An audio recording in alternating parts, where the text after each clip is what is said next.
Muito bom dia, meus amigos. Sejam bem-vindos à nossa aula dessa terça-feira, dia 16 de junho, segunda semana, já, segunda metade, né, do mês de junho, já também estamos entrando no segundo semestre do ano de 2026. Eu te pergunto, o que você já tem realizado ao longo deste ano? Será que aquilo que nós nos propusemos a cumprir em nossas realizações de ano novo, no início deste ano, nós temos feito? A pessoa que nós desejamos ser, nós realmente estamos sendo? Ou nós temos apenas protelado, procrastinado a mudança que nós sabemos ser importante realizar em nossa vida, para que nós possamos também trazer a mudança na vida dos outros? Este é um pouco do tema que nós iremos falar no título de hoje. Como você pode ver, nós iremos abordar sobre o segredo do contentamento, a prática da vida feliz, contente, satisfeita com aquilo que nós temos e também com quem nós somos. Mas também existe um segredo, existe não apenas talvez uma dinâmica entre você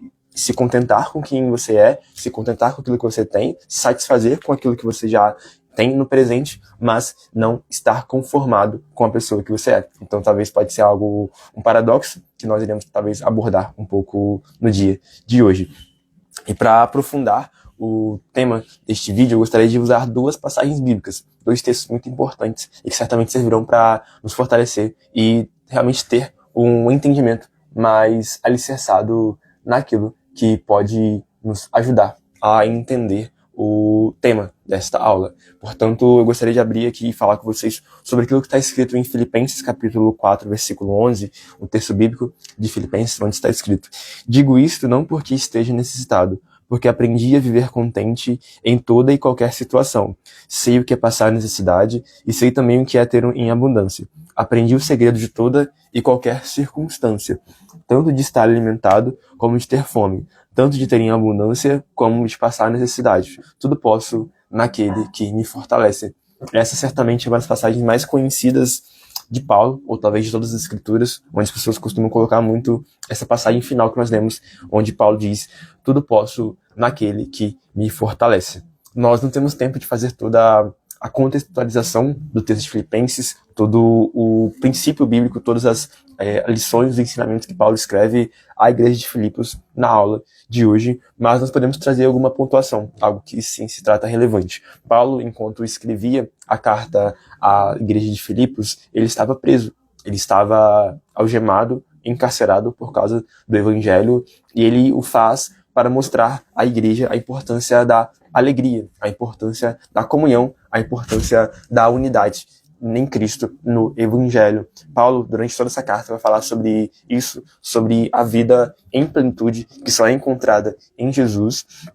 Ele vai concluí-la falando sobre o contentamento, sobre a satisfação, sobre aquilo que ele tinha passado. Ele disse que já tinha aprendido o segredo da vida contente. A Tamires Garcia, aliás, tem uma canção que vai falar sobre isso. Aprendi a viver contente em toda situação. Sei o que é ser humilhado, sei o que é ser exaltado. Paulo aprendeu isso porque ele já tinha se inspirado em um modelo que já o havia realizado antes, que era o próprio Jesus. Em 2 Coríntios, Paulo vai dizer que Jesus, sendo rico, se fez pobre para que todos nós fôssemos feitos ricos.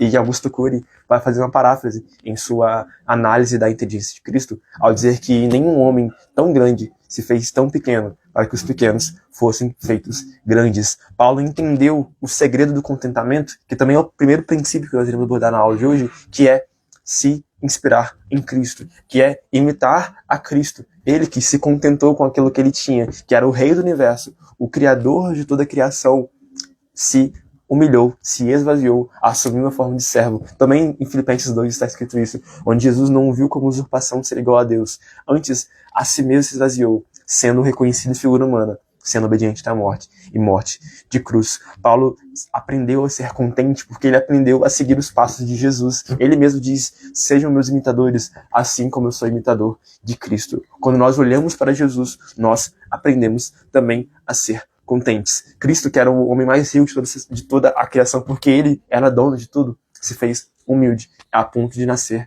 em uma manjedoura, a ponto de crescer de forma tão humilde, talvez anônima, e mostrar que todos nós podemos nos contentar, podemos estar satisfeitos, desde que nós tenhamos nosso coração no lugar correto.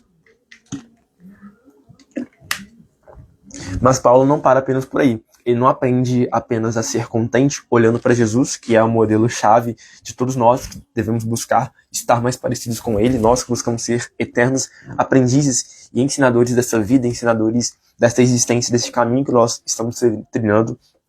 Paulo continua dizendo que ele sabia o que era passar necessidade e sabia também o que era ter em abundância. Paulo, então, talvez aquilo que pode corresponder à filosofia estoica de não colocar o seu coração, de não depender de coisas externas, de circunstâncias à parte de você para adquirir a felicidade. Paulo entendeu que essas coisas são voláteis. É aquilo que Salomão escreve em Eclesiastes, o hevel, a neblina, a vaidade, o vapor, a bolha de sabão. A nossa alegria, o nosso contentamento não pode estar na muita abundância, talvez possa ser um pleonasmo, uma redundância, não pode estar na abundância ou na escassez. A nossa felicidade precisa estar dentro de nós. Paulo entendeu isso a ponto de dizer: ei, Filipos, igreja de Filipos, eu aprendi o segredo de toda e qualquer circunstância, que vocês também possam aprender junto a mim, que nós podemos estar mais próximos do contentamento. Nós podemos estar próximos de entender que o alimento que nós temos hoje, talvez a abundância que nós temos hoje, talvez não possa estar conosco amanhã. E se nós não tivermos, nós estaremos felizes, nós estaremos contentes, mostrando um coração satisfeito, já abundante, pleno, com a quem nós somos e não dependente daquilo que está fora de nós, para nós estarmos felizes. Esta é a grande questão que Paulo traz nessa conclusão, a carta de Filipenses, e o que eu também quero trazer para nós nesta aula. Talvez o segundo princípio que nós podemos trazer para a prática, o segredo do contentamento, nós falamos que o primeiro é estar mais próximo de Jesus, é imitar o modelo de Cristo. O segundo é a gratidão. Paulo, em todas essas cartas, escrevia ações de graças. Ele dava graças ao Senhor, Deus Pai de Jesus, que dava a graça, que dava a sabedoria, que dava a revelação. Paulo era grato. E também este é um segredo do contentamento. Você ter gratidão por aquilo que você tem agora. Porque aquilo que você tem agora, talvez você possa não ter no futuro. Ou talvez aquilo que você tem agora é aquilo que você tinha pedido no passado. E ainda que você tenha passado por circunstâncias difíceis agora, seja grato. Porque certamente você está em uma situação melhor que muitas pessoas que estão em situações piores do que você. A gratidão é o segredo do contentamento, porque quando nós temos um coração grato, nós evitamos cair no pecado da murmuração. O mesmo erro que o povo de Israel cometeu ao sair do Egito e lembrar e trazer à memória aquilo que não dava esperança, que eram as comidas, as carnes do Egito. Eles murmuravam porque eles não tinham a confiança no Deus provedor. Gratidão também pode nos trazer à memória a confiança e o relacionamento com Deus. Porque se Deus é o nosso pastor, como Salmo 23 vai dizer, e nada nós temos falta, então aquilo que nós não temos não nos deve ser buscado. É claro que aqui, mais uma vez, tem aquela dinâmica do contentamento e da não conformidade, mas aqui eu quero dizer apenas da questão da gratidão, de nós sermos gratos com aquilo que nós temos, de nós recebermos de mãos abertas aquilo que Deus já tem nos dado. E Ele nos deu a plenitude dele, que é o próprio Jesus, em nossa vida, para que nós tenhamos a vida nele e vida em abundância. E Paulo conclui então no versículo 13, que é a passagem mais famosa que nós já comentamos aqui, que tudo posso passar, tudo posso suportar, tudo posso prevalecer naquele que me fortalece. Nós, quando temos uma vida alicerçada na verdade, alicerçada naquilo que de fato é real, nós podemos suportar todas as coisas, porque não somos nós apenas que nos fortalecemos, mas o próprio Deus, cuja alegria é a nossa força, é aquele que vai nos dar tanto o querer quanto o realizar, ele que vai nos fortalecer, ele que vai nos permitir chegar fiéis, íntegros até o fim de todas as coisas.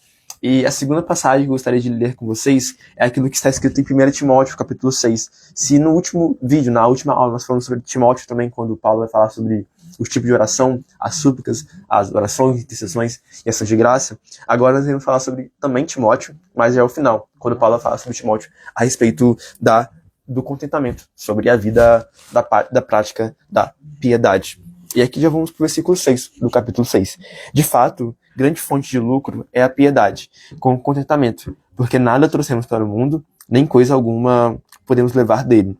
Tendo sustento e com o que nos vestir, e sejamos contentes. Mas os que querem ficar ricos caem em tentação, em armadilhas e em muitos desejos insensatos e nocivos, que levam as pessoas a se afundar na ruína e na perdição, porque o amor ao dinheiro é a raiz de todos os males, e alguns nessa cobiça se desviaram da fé e atormentaram a si, mesmo com muitas dores. Aqui talvez é uma das segundas passagens mais famosas das Escrituras, uma das passagens mais deturpadas, onde as pessoas usam dessa passagem para dizer que o dinheiro é a raiz de todos os males. Todavia, nós vemos que Paulo não escreve isso. Paulo, inspirado pelo Espírito Santo, ao escrever para o seu amado discípulo Timóteo, ele disse que o amor, a cobiça, a ganância, que é a idolatria, a avareza, a soberba, esta de fato é a gênese, este é o princípio de todos os males. A ganância, como Paulo vai dizer aqui, é o desejo de ser rico a qualquer custo, a ganância desenfreada, desmedida, ou o princípio maquiavélico de que os fins justificam os meios. Isto sim é o pecado, o princípio de todo mal, que é não se contentar com aquilo que Deus nos dá. Isso pode ser visto também na vida de Adão e Eva, que tendo o próprio Deus com eles, tendo Deus se relacionando no jardim do Éden, eles não se contentaram a ponto de quererem se alimentar do fruto do conhecimento da árvore do bem e do mal, porque Satanás, a serpente, havia tentado a eles, dizendo que se eles comessem daquilo, eles teriam algo que aparentemente eles não tinham, que era o conhecimento de Deus, que era estar mais próximo de Deus, era ser como Deus. Todavia, eles não entendiam que eles já tinham aquilo que eles buscavam. Por isso que o contentamento está no conhecimento, está em ter os seus olhos abertos, ter a consciência de quem nós já somos aqui. Eu aprendo com Paulo Borges Júnior que o trabalho não pode ser a busca de algo que está fora de nós. Na verdade, precisa ser a expressão daquilo que nós já temos. É entender que nós já temos uma natureza transformada, uma natureza em Cristo, uma natureza regenerada, uma natureza nascida de novo. Agora nós podemos apenas expressar, manifestar essa virtude, o caráter daquele que tem sido transformado cada vez mais em imagem e semelhança de Deus, do próprio Senhor, em pessoa. Paulo vai falar isso com Timóteo ao dizer que, de fato, grande fonte de lucro é a piedade com o contentamento. Se o mundo vai dizer que nós devemos buscar o lucro a qualquer custo, e sim, é importante você ter uma fonte de renda, uma fonte geradora de recursos, valores econômicos. Todavia, Paulo vai mudar um pouco essa ótica, dizendo que a maior fonte de lucro é a piedade, é um relacionamento com Deus, um relacionamento com o próximo, alicerçado na palavra, no amor.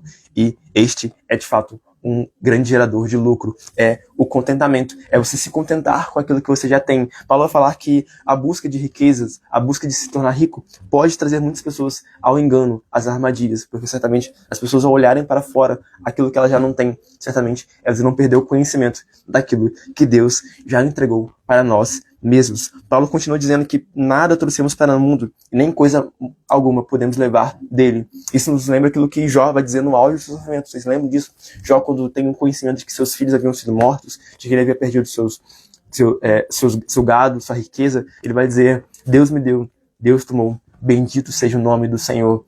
Jó não blasfemou o nome do Senhor, porque ele sabia que nada trouxe a este mundo e nada ele haveria de levar. A sabedoria bíblica vai dizer que nós viemos do pó e ao pó nós retornaremos. E eu pergunto para você, meu amigo, minha amiga que está vendo a esta aula, o que o pó tem? O pó não tem nada. Pó é o pó da terra, como o próprio nome diz. É a nossa condição de seres humanos, de seres miseráveis que não têm nada por si só. E por isso nós não podemos arrogar ou buscar uma arrogância, buscar advogar coisas que não são propícias para nós. Paulo tem essa consciência, tem esse conhecimento, e também é essencial que nós tenhamos nossos olhos abertos para esta verdade, de que Deus já nos deu todas as coisas que nós precisamos, e nós precisamos nos contentar, nos satisfazer em sua presença. E para concluir a aula de hoje, eu gostaria de fazer novamente, de citar aquela dinâmica que eu citei no início da aula, que era a relação entre contentamento e insatisfação e não conformidade. A palavra de Deus vai falar que nós devemos sim nos contentar, nos alegrar, nos satisfazer em Deus. Todavia, as mesmas escrituras dizem que nós não devemos nos conformar com este mundo. Então, este é o dilema. Nós sermos contentes, sermos satisfeitos, mas não conformados. Pessoas que estão alegres com quem nós somos, mas que lamentam o modo com que as coisas têm sido feitas no mundo. Sabe? É entender que você precisa realizar algo. Você precisa, uma vez que seus olhos estão abertos para essa realidade, é preciso trabalhar. Jesus disse que o Pai trabalha e nós também somos trabalhadores. Nós precisamos realizar um trabalho, estar em constante trabalho, que é a expressão da nossa virtude, que é a busca da glorificação divina e também do amor ao próximo. Que nós, ao fim dessa aula, possamos entender que o segredo do contentamento está em imitar a Cristo, está na gratidão, está no conhecimento de quem nós temos, daquilo que nós já temos em Deus, e também na não conformidade com este mundo. Eu espero que você possa ter sido ajudado com esse vídeo. Se você foi, não esqueça de curtir, comentar, se inscrever e compartilhar, para que mais pessoas possam ser alcançadas por essa verdade. Muito obrigado pela sua participação. Até a próxima. Um bom dia.